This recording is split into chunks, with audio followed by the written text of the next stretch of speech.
우리 1절부터 16절까지의 말씀 한 절씩 교독하겠습니다. 지존자의 은밀한 곳에 거주하며 전능자의 그늘 아래에 사는 자여, 나는 여호와를 향하여 말하기를 그는 나의 피난처요 나의 요새요 내가 의뢰하는 하나님이라 하리니. 이는 그가 너를 새 사냥꾼의 올무에서와 심한 전염병에서 건지실 것이미로다.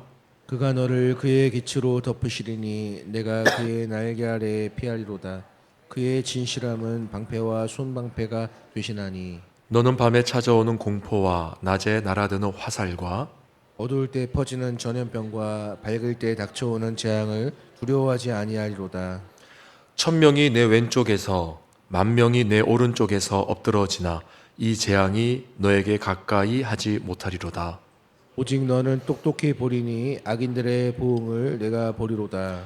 내가 말하기를 여호와는 나의 피난처시라 하고 지존자를 너의 거처로 삼았으므로 화가 내게 미치지 못하며 재앙이 내 장막에 가까이 오지 못하리니. 그가 너를 위하여 그의 천사들을 명령하사 내 모든 길에서 너를 지키게 하심이라. 그들이 그들의 손으로 너를 붙들어 발이 돌에 부딪히지 아니하게 하리로다. 내가 사자와 독사를 밟으며 젊은 사자와 뱀을 발로 누르리로다. 하나님이 이르시되 그가 나를 사랑한즉 내가 그를 건지리라. 그가 내 이름을 안즉 내가 그를 높이리라. 그가 내게 간구하리니 내가 그에게 응답하리라. 그들이 환난 당할 때에 내가 그와 함께하여 그를 건지고 영화롭게 하리라. 내가 그를 장수하게 함으로 그를 만족하게 하며 나의 구원을 그에게 보이리라 하시도다. 아멘. 할렐루야. 예, 반갑습니다. 오늘 2024년 마지막 금요 철야입니다. 우리 자유사랑과 함께 인사할 때 그동안 함께해서 감사했습니다. 이렇게 인사할까요? 그동안 함께해서 감사했습니다. 오늘 문자 다 받으셨죠? 마지막 금요 철야에 많이 참석해달라고. 제 예상이 적중했습니다. 오늘 왠지 많이 안 오실 것 같았어요. 그래서 문자를 발송했습니다. 예. 근데 이렇게 오신 분들 너무 환영하고 마지막 금요 철야를 이렇게 함께 할 수 있게 된 게 정말 은혜라고 생각합니다. 시편 91편은 여호와를 신뢰하며 그분을 피난처로 삼는 자들이 누리는 안전함을 노래하는 시입니다. 일종의 지혜시다라고 이렇게 말할 수가 있습니다. 왜 지혜인가? 이런 거죠. 세상을 살아가는 데 있어서 진정 필요한 지혜가 뭔가 하는 질문에 대한 답을 오늘 시편이 우리에게 준다고 보면 되는 겁니다. 그 답이 뭐냐? 바로 하나님을 인생의 유일한 피난처로 삼는 것이다. 거처로 삼는 것이다. 이렇게 시인이 노래하고 있는 거예요. 오늘 본문에서 시인은 여호와를 피난처로 삼는 자들이 얻게 되는 안전함을 여러 가지로 묘사하고 있습니다. 먼저 3절에 보시면 이는 그가 너를 새 사냥꾼의 올무에서와 심한 전염병에서 건지실 것이미로다. 이렇게 말합니다. 여기서 새 사냥꾼의 올무와 심한 전염병은 이제 공통점이 뭐냐면 어떤 그런 한계를 뛰어넘는 어려움들이 있다는 거죠. 우리의 한계를 뛰어넘는. 그러니까 새의 한계가 뭡니까? 그러니까 새는 그물에 딱 갇히는 순간 날 수가 없어요. 예. 그러니까 새의 한계죠, 한계. 또 전염병. 우리가 아무리 건강하고 싶어도 전염병이 한번 우리 가운데 돌기 시작하면 우리가 감당이 되지 않거든요. 우리가 코로나를 통해서 이미 많이 경험하지 않았습니까? 우리에게 한계가 있는 거죠, 한계. 예. 이런 한계를 이제 뛰어넘지 못하게 하는 어려움들이 우리 삶 속에 계속해서 일어날 수 있다라고 말을 합니다. 우리가 살다 보면 이런 위기의 순간들을 경험할 때가 있다는 거죠. 관계적으로도 그렇고 물질적으로도 그렇고 건강, 뭐 가정에서나 교회에서나 직장에서나 또 요즘과 같은 이 나라의 위기를 보면 참 우리가 이 사냥꾼의 올무에 갇힌 새 한 마리, 그 파닥파닥파닥 대는, 아무리 파닥파닥 대도 절대 날아갈 수 없는 그런 한계에 갇혀 있는 그런 모습이 현재 우리의 모습인 것 같고, 또 저마다 그런 상황들을 우리가 접할 때가 있습니다. 그래서 참 생각해 보면요, 제가 오늘 이 말씀을 준비하면서 좀 생각을 해봤어요. 막 날개짓을 하고 빨리 벗어나고 싶은데 막 해도 안 되잖아요. 왜 이렇게 안 될까 답답하다 생각은 해보는데, 또 한편으로 생각해 보면 그런 생각이 듭니다. 우리는 원래 힘없고 어리석은 자들이었다는 거죠. 원래 그게 원래 우리의 모습이었다는 거예요. 우리는 죄인이기 때문에, 죄로 물든 피조물이기 때문에 그런 약함과 한계를 가지고 살아갈 수밖에 없는 자들이라는 것을 사실 우리는 일찌감치 깨닫고 또 고백을 했어야 되는 존재들이라는 것입니다. 죄인이라고 하면 죽음을 앞두고 살아간다는 의미예요. 죄의 삭은 뭡니까? 사망이기 때문에 죄인이라는 말은 이제 죽음을 향해 간다는 뜻입니다. 우리 모두가 죽음을 향해 가는 존재들이에요. 이 사실만 분명히 해도 우리 인생이 얼마나 허무한가 하는 것을 알게 되고, 또 인생들끼리 서로 의지한답시고 여러 가지 일을 꾸미는 것이 얼마나 가소로운 일인가 하는 것을 우리는 많이 이제 깨닫게 되는 것입니다. 우리가 정말 어떤 일을 잘 해보자고 의기투합해서 뭔가를 막 하고자 할 때가 있지 않습니까? 근데 여러분의 지나온 인생들을 한번 돌이켜 보세요. 정말 의기투합해서 뭔가 열심히 하고자 했던 그런 것들, 과연 그것들이 지금 남아 있습니까? 그리고 그것이 정말 아름답게 정말 열매 맺으면서 그렇게 마무리된 적이 과연 몇 번이나 있으세요? 좀 비참한 말이지만 돌이켜보면 별로 그렇게 잘 아름답게 마무리된 기억은 없다라고 하는 게 우리의 현실적인 고백 아닙니까? 근데 그게 이상한 게 아니라는 거죠. 우린 죄인이기 때문에 죄인들이 가는 방향은 그 방향일 수밖에 없다는 것입니다. 그게 우리의 현실이라는 거예요. 특별히 5절 6절을 보십시오. 5절 6절에 보면 우리에게 닥칠 여러 위험들이 이제 이렇게 여러 가지로 묘사가 되죠. 밤에 찾아오는 공포, 또 낮에 날아드는 화살, 또 어두울 때 퍼지는 전염병, 또 뭐라고 되어 있습니까?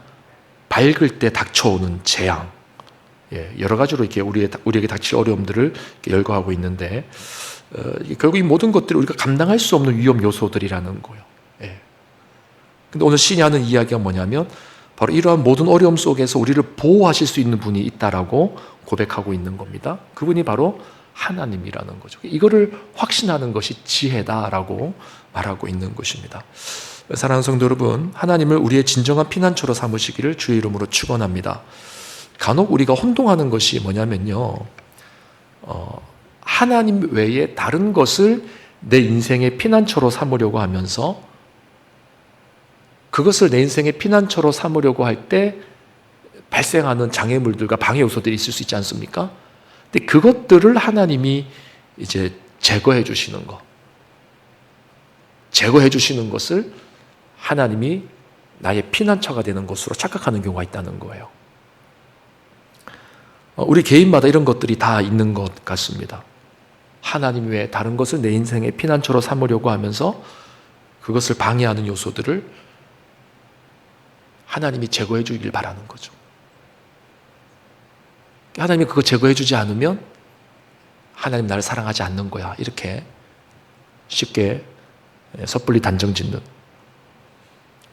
그 모습이 우리 안에 있는 거 아니냐 말이죠. 저는 오늘 이 밤에 정말 여러분들이 내가 하나님을 진짜 피난처로 삼고 있는가 하는 것을 잘 분별할 수 있게 되기를 바랍니다. 이 분별이 되지 않으면 우리 하나님 앞에서 자꾸 시험에 들 수밖에 없어요. 하나님 외에 다른 것을 피난처로 자꾸 삼으면서 이거 해결해달라고 하니까 하나님은 절대로 안 들어주시는 거죠. 우리는 시험에 드는 거죠. 신앙이 어릴 때는 하나님이 우쭈쭈 하는 마음으로 들어주실 때가 있어요. 그러나 어느 정도 신앙이 연륜이 차고 또 그런 일들이 반복되어지고 나면 어느 순간 되면 하나님께서 딱 붙잡고 절대로 안 놔줄 때가 있습니다. 그때는 뭔가 하나님이 우리에게 주시고자 하시는 메시지가 있는 거예요. 기다리라고 하시던가, 더 좋은 때를 위해서 기다리라고 하시던가, 아니면 내가 뭔가 고쳐야 될 부분이 있는 거예요. 그걸 우리가 분별할 수 있어야 된다는 거죠. 자, 다음으로 이제 8절을 보시면 오직 너는 똑똑히 보리니 악인들의 보응을 네가 보리라 이렇게 되어져 있습니다. 또 13절도 보십시오. 13절에 보시면 네가 사자와 독사를 밟으며 젊은 사자와 뱀을 발로 누리로다 이렇게 되어 있습니다. 그러니까 지금 이제 8절과 13절의 공통점이 뭐냐면요.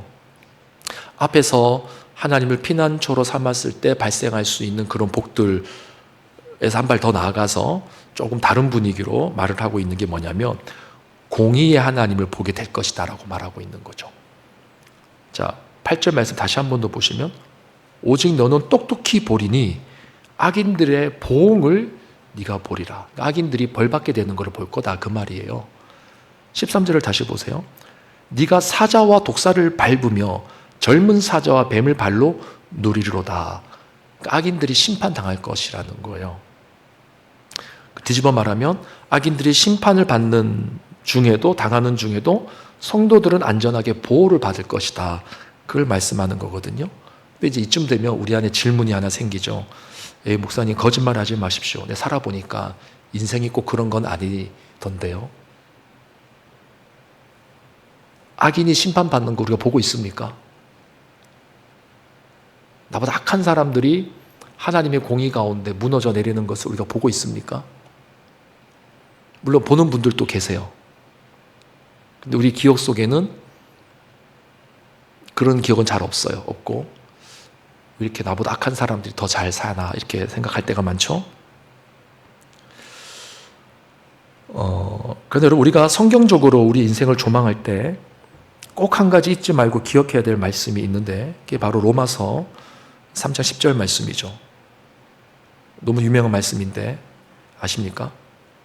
기록된 바 의인은 없나니 하나도 없으며 라고 되어 있습니다. 자, 우리 그 내용을 한번 쭉 다 읽어보도록 하겠습니다. 자, 11절 깨닫는 자도 없고 하나님을 찾는 자도 없고 다 치우쳐 함께 무익하게 되고 선을 행하는 자는 없나니 하나도 없도다. 그들의 목구멍은 열린 무덤이요 그 혀로는 속임을 일삼으며 그 입술에는 독사의 독이 있고 그 입에는 저주와 악독이 가득하고 그 발은 피 흘리는데 빠른지라 파멸과 고생이 그 길에 있어 평강의 길을 알지 못하였고 그들의 눈앞에 하나님을 두려워함이 없느니라 함과 같으니라. 예, 우리 인생의 파멸과 고생이 그 길에 있고 평강의 길을 알지 못하는 그 모습이 우리 가운데 있다는 거죠. 이유가 뭐냐? 우리가 의인이 아니기 때문이라는 겁니다. 서두에 말씀드린 것처럼 우린 다 죄인이라는 거예요. 그러니까 아담의 후손으로 태어난 우리 중에 어느 누구도 깨끗한 사람이 없다는 것입니다. 우리 모두는 심판을 받아 하나님의 영원한 지옥 형벌을 받아도 아무런 말도 할 수 없는 자들이라는 거죠. 그래서 엄밀히 따지면 우리는 하나님의 공의에 대해서 따질 자격은 없는 자들인 거죠. 하나님 왜 내 인생에 저런 불의를 허용하십니까? 저런 악한 사람들이 더 잘 되는 것입니까? 왜 이 성경에 있는 말씀대로 악인이 망하는 것을 내가 목도하지 못하는 겁니까? 라고 사실 따질 자격은 우리 가운데 없다는 거예요. 그럼에도 불구하고 오늘 시인이 하나님의 공의와 심판에 대해서 말을 하는 것은 그래도 하나님을 유일한 피난처로 삼는 자들에게 베푸실 하나님의 은혜와 자비를 신뢰하기 때문인 것입니다. 여러분 이게 사실은 믿음인 거죠. 예. 이 믿음을 갖는다는 게 진짜 어려운 거거든요. 현실적으로 봤을 때, 환경적으로 봤을 때는 도저히 믿겨지지가 않는 것이 이 상황인 거죠. 근데 그때 우리 가운데 필요한 게 믿음이다라고 하는 것입니다. 그래서 이 믿음의 마지막 최고 정점이 어디에서 나타나야 되냐면 예수 그리스도를 믿는 믿음으로 나타나는 거예요. 모든 것이 불의한데 그 가운데서 하나님은 여전히 우리가 신뢰할 만한 분이다라고 하는 것이 어디에서 가장 절정을 이루고 나타나게 됐냐면 그 예수 그리스도라는 것입니다. 예수 그리스도는 죽었다는 거예요. 죽었다는 것은 역사적인 현실이죠. 믿지 않는 사람들도 책에서 보는 역사적인 현실이잖아요. 그런데 그 중에서도 예수님은 살았다라고 말하는 자들이 있다는 거죠. 이거 어떻게 믿냐고요? 우리 믿을 수 있습니까? 절대로 못 믿는 거예요, 맨정신으로. 근데 그걸 믿어야 된다라고 말하고 있는 거죠. 그래서 구약에서 이 성도들이 봤을 때 아무리 주변을 돌아다 봐도 하나님의 정의는 없는 것 같아요. 그런데 하나님은 신실한 분이라고, 하나님은 우리 가운데 선을 베푸시는 분이라고, 하나님을 피난처로 삼는 자들을 반드시 보호한다고 그런 말이 막 나오니까 그게 믿겨지겠냐고요. 현실이 안 그런데. 그걸 지금 시인이 고백하고 있는 겁니다, 여러분. 그래서 이것을 신약의 관점으로 보면 이것이 바로 예수 그리스도를 믿는 믿음과 연결되는 것이죠. 예수 그리스도의 죽음은 비참한 죽음이고 패한 죽음이고 실패한 죽음이고, 근데 그 가운데서 부활했대요. 그게 믿기냐고요. 근데 그걸 믿어야 된다고 말하는 것입니다. 더 정확히 말하면 빌립보서에 보면 예수가 부활했다고 되지 않고 하나님께서 그를 일으키셨다라고 되어 있습니다. 그러니까 하나님의 신실하심을 믿어야 된다는 거죠. 그러니까 하나님께서 그를 일으키셨다는 것은 구약에 있는 예언의 말씀대로 약속대로 일으키셨다는 거거든요. 약속대로. 그러니까 하나님의 언약을 믿는 믿음. 그러니까 이 구약에서 지금 시편 기자가 그럼에도 불구하고 하나님의 정의와 공의를 믿습니다라고 하는 그 믿음과 일맥상통하는 믿음이 되는 거예요. 아무리 세상이 혼탁해지고 어두워져도, 죄가 판을 쳐도 하나님의 언약을 따라 하나님이 예수 그리스도를 일으키셨다라고 하는 거. 그래서 결과적으로 그 예수 그리스도가 인류 최후의 심판 때 우리 가운데 오셔서 만왕의 왕이 되시고 주가 되셔서 하나님을 믿는 백성과 그렇지 못한 백성을 양과 염소로 쫙 나누시고, 그렇게 하나님을 섬기는 자들은 천국에서 잔치를 누리게 하시고 천국 백성 되게 하시고, 그렇지 않은 자들은 지옥 영벌 형벌로, 영원 형벌로 보내신다라고 하는, 이걸 우리가 믿을 수 있냐 말이죠.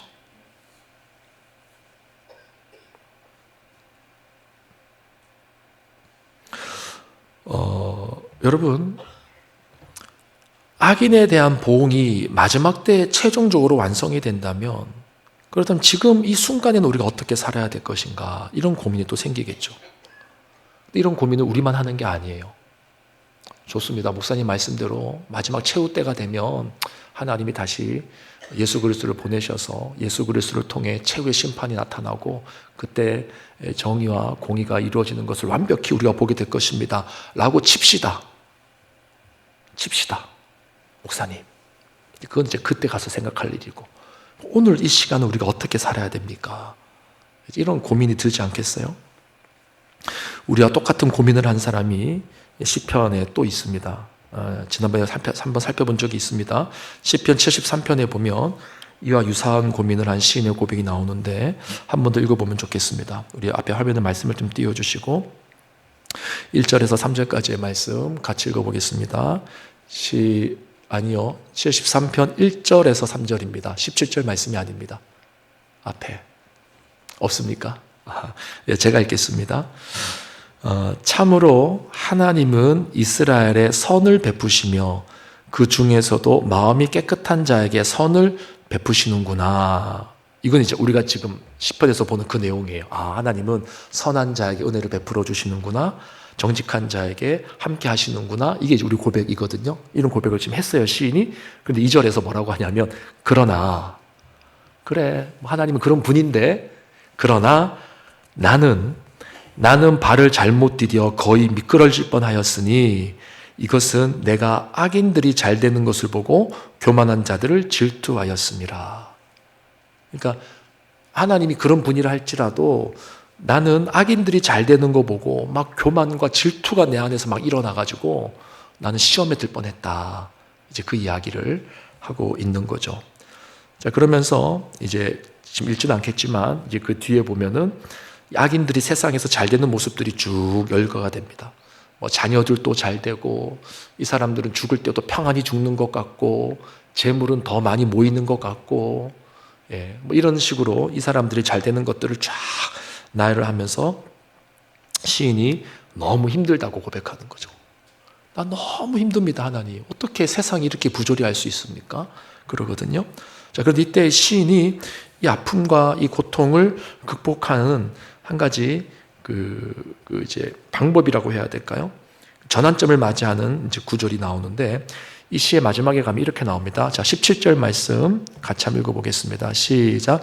내가 하나님의 성소에 들어갔을 때 악인들의 최후를 깨달았습니다. 자, 우리 18절 말씀 또 있나요? 예, 우리 같이 이어서 19절까지 읽어보겠습니다. 시작. 주께서 그들을 미끄러운 곳에 두셔서 파멸에 밀어넣으심으로 그들이 순식간에 멸망하여 끔찍한 종말에 이릅니다. 그들은 아침이 되면 사라지는 꿈과 같은 자들입니다. 그래서 주께서 일어나시면 그들이 꿈처럼 사라질 것입니다. 자, 여러분 이게 무슨 말입니까 지금? 악인들이 결국에는 망할 것이라는 것을 시인이 확신한다는 거예요. 그런데 중요한 것은 아직 보지는 못했어요. 아직 못 봤습니다. 못 봤어요. 지금 시인은 성소에 들어갔습니다. 근데 성소에 들어가서 무슨 일이 있었는지는 모르겠지만 악인의 멸망과 다시 말해서 정의와 공의의 하나님에 대한 확신이 생기기 시작한 거예요.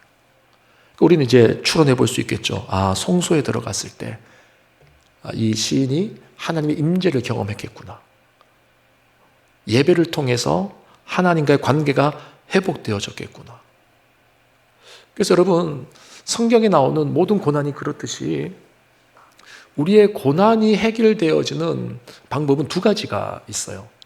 그 고난 문제 자체가 해결되어지는 방법이 하나가 있고, 또 성경에서는 무엇을 말하고 있냐면 고난 자체는 해결되지가 않아요. 근데 하나님이 그 사람을 만져버리시는 겁니다. 욥이 대표적인 경우죠. 하나님이 욥을 만져버리셨어요. 욥에게 나타나셔서 자신의 음성을 들려주시고 하나님의 어떠하심을 나타내셨어요.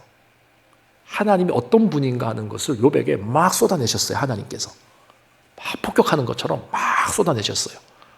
내가 이런 자고 내가 이런 자고 내가 이런 자고 내가 이런 자고 내가 이런 자이다. 내가 이거 살 때 넌 어디 있었느냐. 그러니까 거기에 딱 압도되어지는 순간 욥의 문제가 더 이상 문제가 되지 않는 것입니다. 오늘 본문의 시편 73편의 시인이 비슷한 경험을 하고 있는 거예요. 성소에 들어가서 뭔가를 경험한 겁니다. 하나님의 임재를 경험한 것 같아요.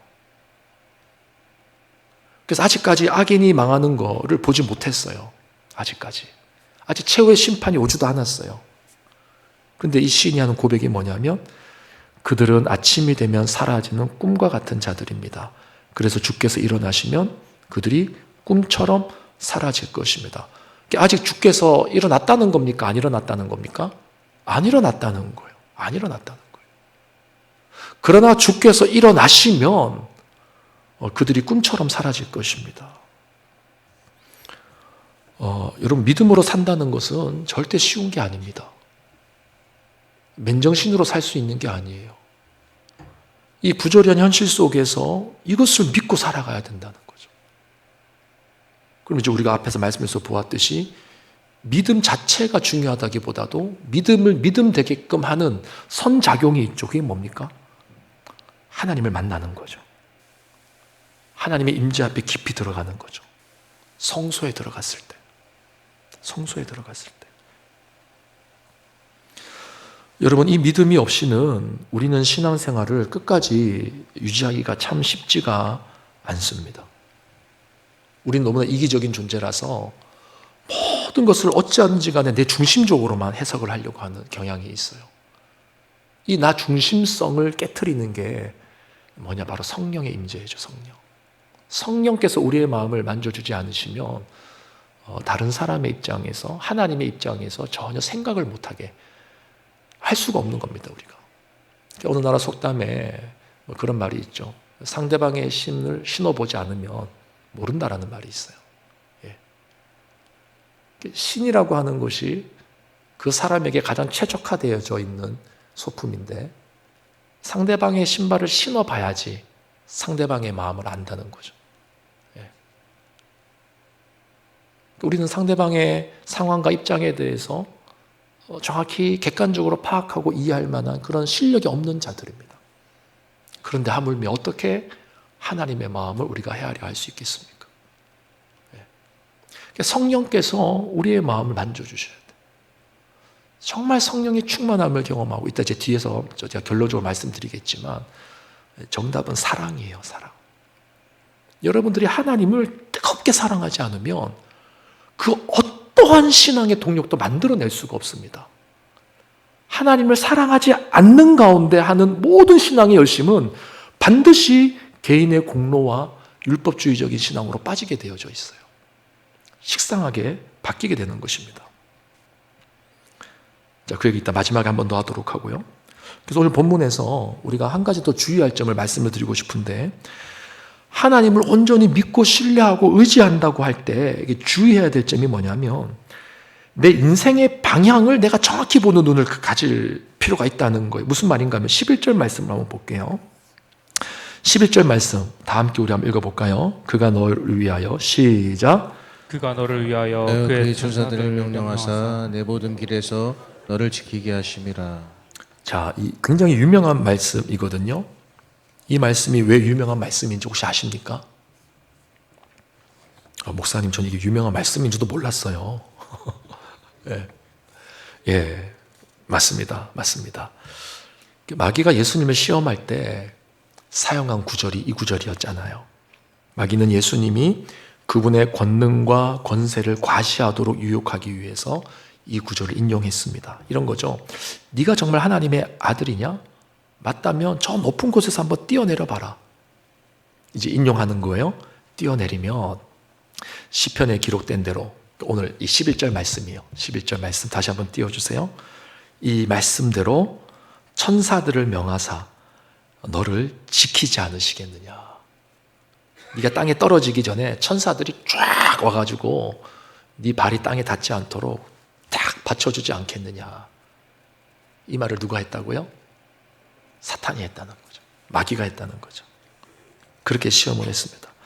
그러니까 여러분, 제가 지금 무슨 말씀을 드리고 싶은 거냐면요, 이 시편 91편 말씀처럼 정말 하나님을 피난처로 삼는 자들에게 임할 복을, 제가 볼 때 시편에서 이렇게 귀가 솔깃할 정도로 너무 완벽하게 기록한 말씀은 없는 것 같아요.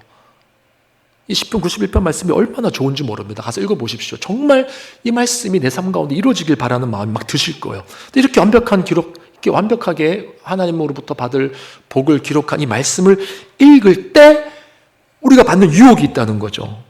그 유혹이 뭐냐면, 사단이 예수님을 유혹할 때 이 구절을 인용한 것처럼 우리도 하나님이 원치 않는 삶의 방향을 향해 나가면서도 하나님이 나의 피난처가 되어주시기를 기도하는 우를 범할 때가 있다는 겁니다.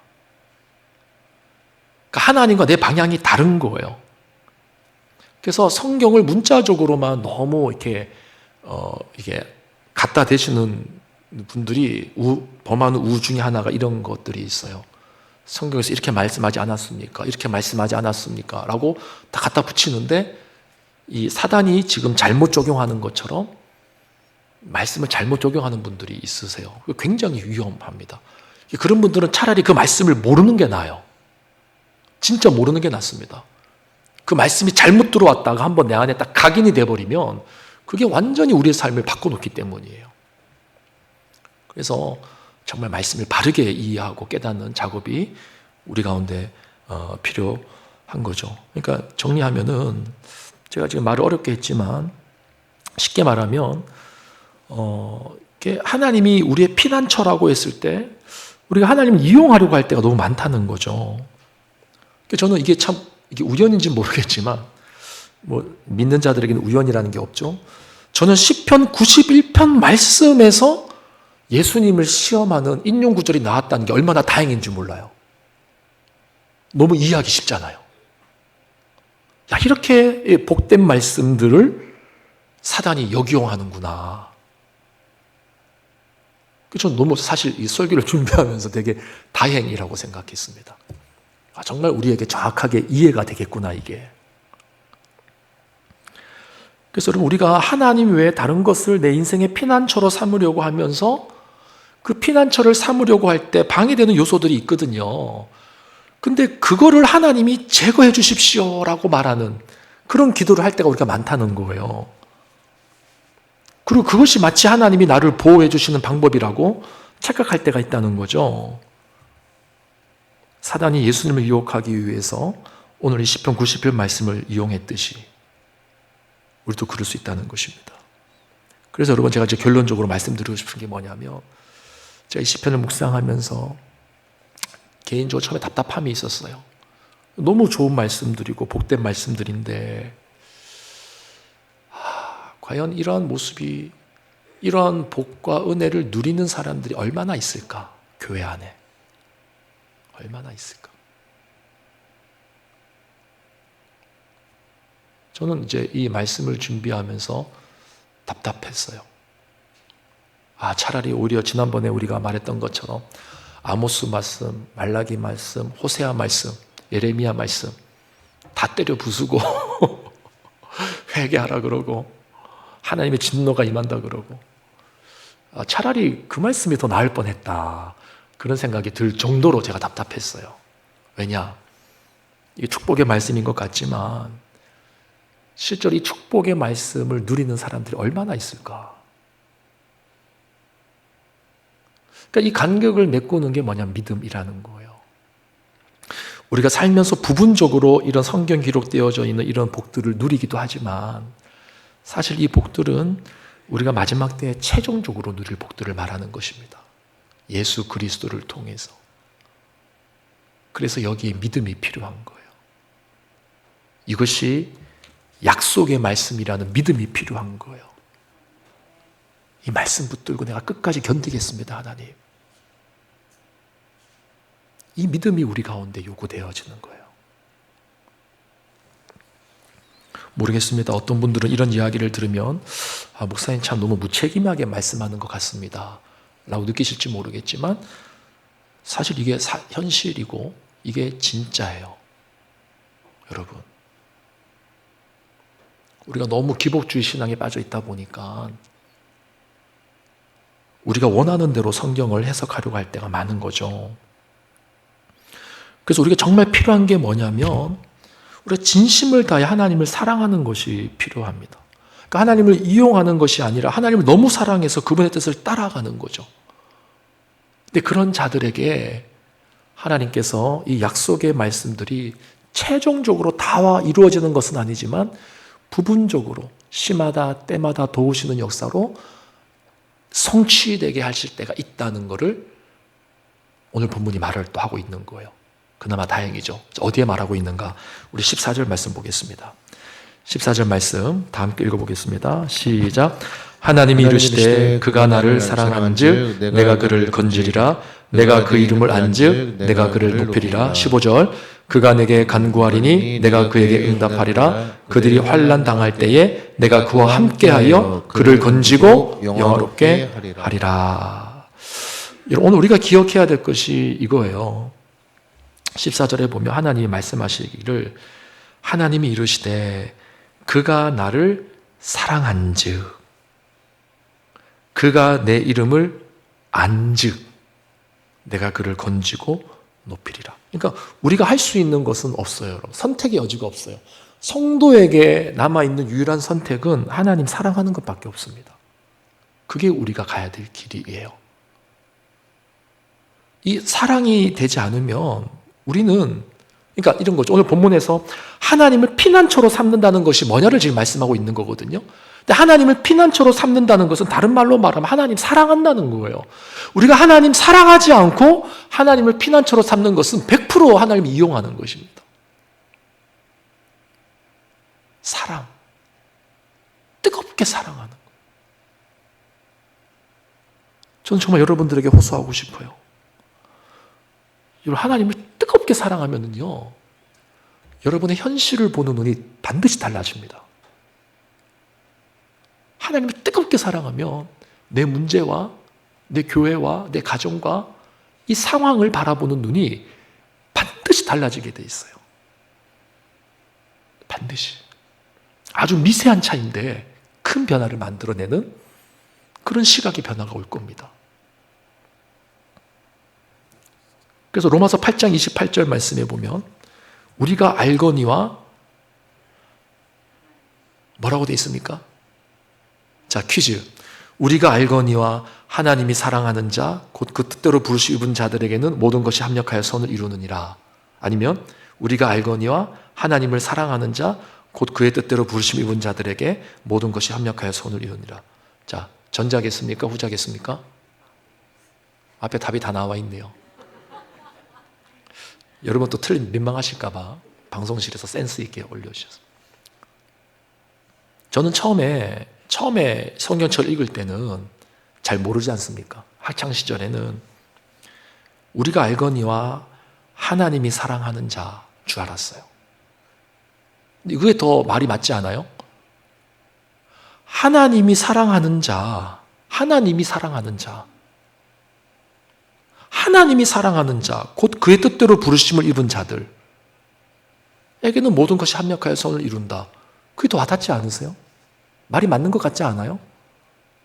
근데 자세히 보니까 그게 아니더라는 거죠. 하나님을 사랑하는 자에게. 여러분, 하나님을 사랑하는 것이 신앙을 완주하는 비결인 줄로 믿으시길 바랍니다. 하나님을 사랑하기 때문에 그분의 부르심에 응답하고 헌신할 수 있어야 되는 거죠.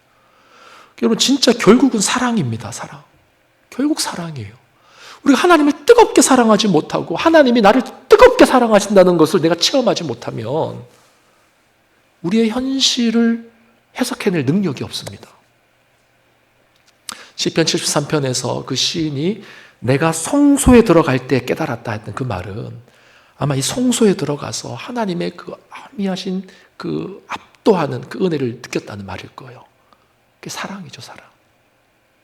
하나님이 얼마나 크신 분인지, 그 하나님의 사랑이, 그 크신 분이 나를 얼마나 사랑하시는지. 여러분, 인간은 하나님의 형상으로 창조함을 받았습니다. 성삼위 하나님은 서로 사랑하시는 관계세요. 정말 사랑하는 관계예요. 그 사랑하는 관계를 샘플로 우리 인간들에게 보여주시고 나타내게 하신 것이 뭐냐면 첫 번째가 부부관계이고 두 번째가 가정관계입니다. 부부관계는 오묘한 관계예요. 오묘한 관계. 말로 표현이 안 되는 관계예요. 물론 지금은 다 죄로 인하여서 우리가 다 변질이 돼서 예, 맞습니다. 목사님, 부부관계 참 오묘하더라고요. 살다 보니까 그렇게 말씀하시는 분이 계신지 모르겠지만 원래는 그게 아니란 말이죠. 원래는 그게 아니라는 거죠. 아담과 하가 뭐라 그랬습니까? 내 살 중에 살이요 내 뼈 중에 뼈라 그랬지 않습니까? 그리고 좀 더 확장되어져서 나오는 관계가 뭐냐면 부부 사이에서 나온 생명의 잉태로 말미암아 한 가정이 이루어지는. 그래서 자녀들을 이제 부모의 사랑에 부부 사랑의 결실이라고 하지 않습니까? 이게 얼마나 오묘한 관계예요, 여러분.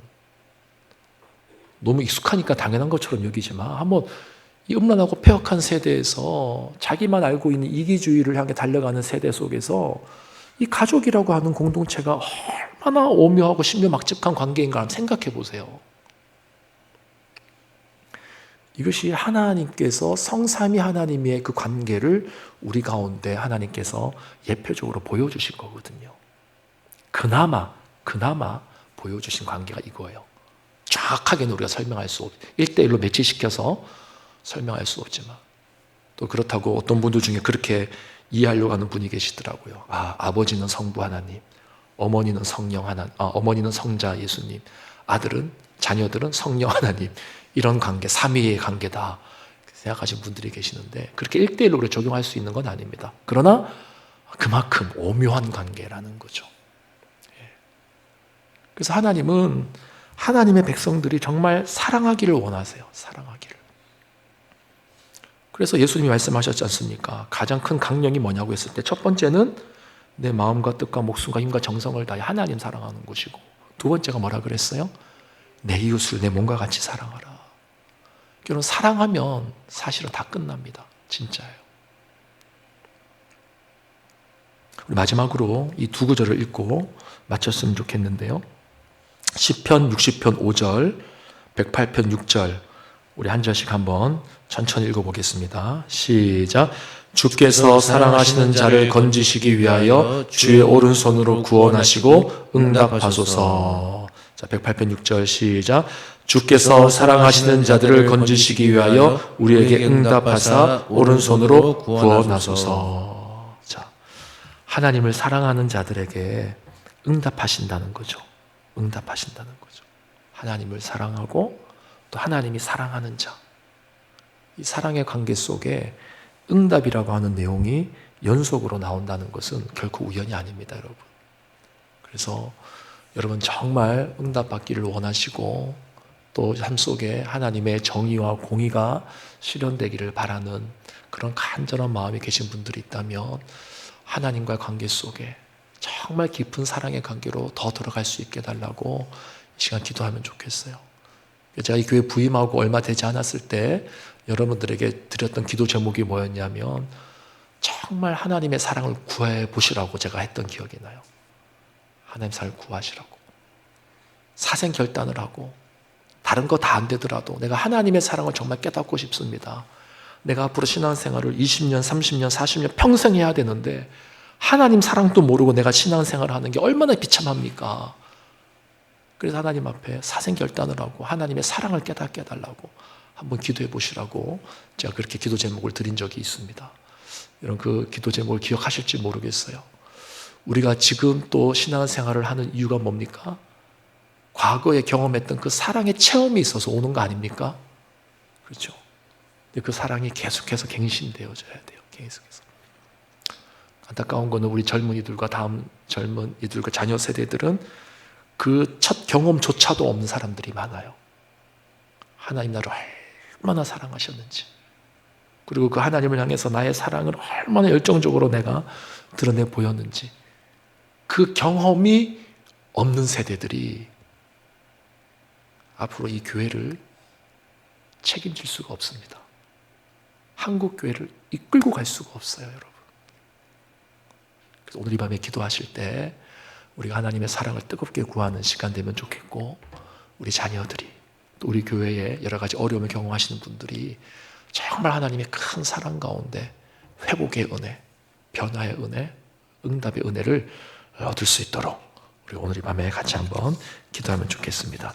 우리 함께 찬양할 때 하나님의 사랑을 사모하는 자, 하나님의 평안을 바라보는 자, 이 찬양하면서 한번 뜨겁게 기도하면 좋겠습니다.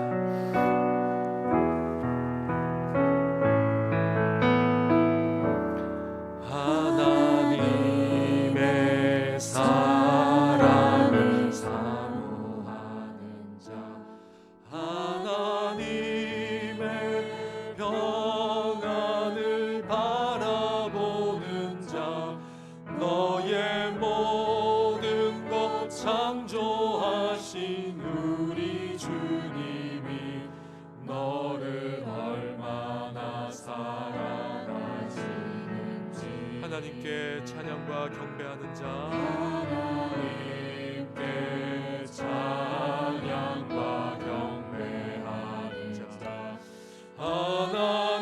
하나님의 선하심을 닮아가는 자, 너의 모든 것 창조하신 우리 주, 너를 자녀 삼으셨네, 너를 자녀 삼으셨네. 하나님 사랑의 눈으로, 하나님 사랑의 눈으로 너를 어느 때나 바라보시고, 하나님 인자한 귀로서, 하나님 인자한 귀로서 언제나 너에게 기울이시니 어두움에 밝은 빛을 비춰주시고, 너의 작은 신음에도 응답하시니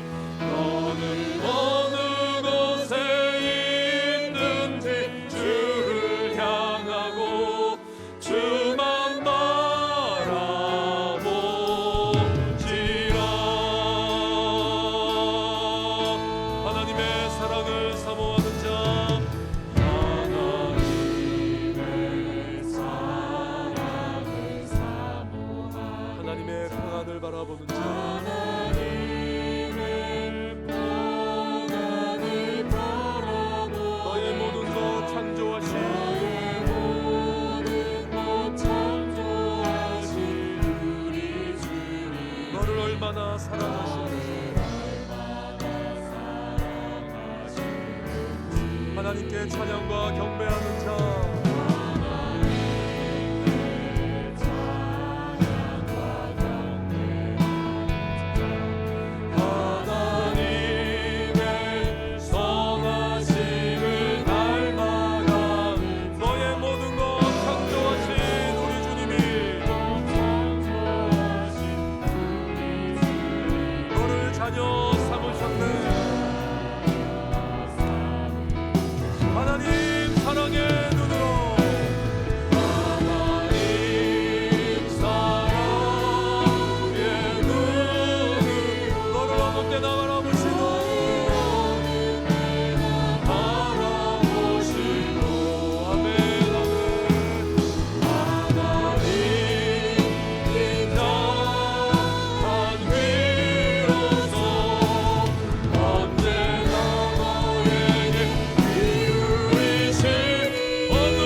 마지막으로 뜨겁게 한번 기도할 때 이 세상을 이길 힘은 믿음이라고 하였습니다. 그러나 이 믿음을 간직하는 것이 우리 인간의 맨정신으로 되지 않는다는 거 우리 오늘 말씀을 통해서 보았습니다. 이 믿음을 믿음되게 하는 것이 바로 하나님의 사랑입니다. 하나님의 사랑이 우리 가운데 부어지고 그 사랑이 깨달아지며 그 사랑에 취하며 우리가 하나님 앞에 세상이 깨달을 수도 없고 이해할 수 없는 정말 세상 표현으로 미친 사랑으로 하나님을 신뢰하고 의지하게 되는 것입니다. 이 시간 간절히 기도할 때 하나님 우리의 심령 가운데 우리의 가정 가운데 우리 교회 가운데 정말 뜨겁게 하나님을 사랑하는 은혜가 넘치게 하시고 그 사랑을 체험하는 은혜가 넘치게 하여 주시고 우리 자녀 세대들에게 이 놀라운 사랑을 경험코자 하는 마음 이 놀라운 사랑의 은혜 가운데 취하는 은혜를 더하여 달라고 이제 우리 마지막으로 주의 이름을 크게 한번 부르고 기도하고 각자의 기도로 마무리하시길 바랍니다. 주여